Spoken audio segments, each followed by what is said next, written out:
Check this out. I took 2 Pokemon cards and tossed them into both of the Tiny Huge Island portraits, and here are the results. But in all seriousness, I 3D printed a giant Pikachu card and a tiny Hitmonchan card. Here's one of my regular size cards, next to the miniature and giant one. Kind of fun to compare them. To make the Pikachu card, I had to cut the 3D model into 2 parts and do my best to fuse them together with a minimal seam.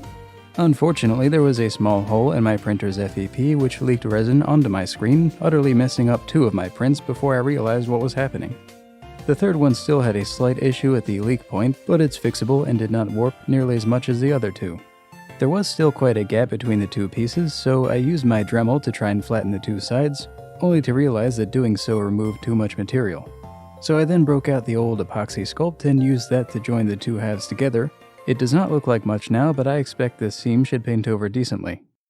Normally, when I design 3D printable Pokemon cards, I don't include all of the really fine text, since I know that many FDM printers aren't capable of printing that kind of detail.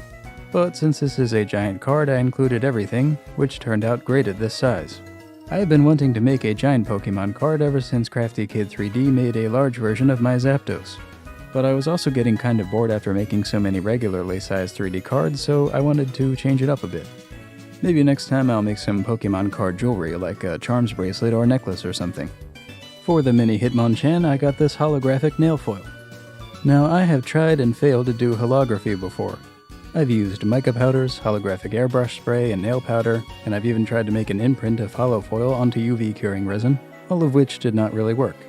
But this stuff, I think we've finally discovered a reliable way to do holography for 3D printed Pokemon cards. I just laid down the foil bits, covered it with polyacrylic to seal it in, and this is probably the best looking holo background I have made yet. And I do like that it comes in shredded pieces since it is easy to contour and layer the bits over the background artwork. And I just have to say, it looks great on your nails too. Am I shining or am I shining? Hopefully you all like these new cards, but please let me know if you prefer large or miniature cards.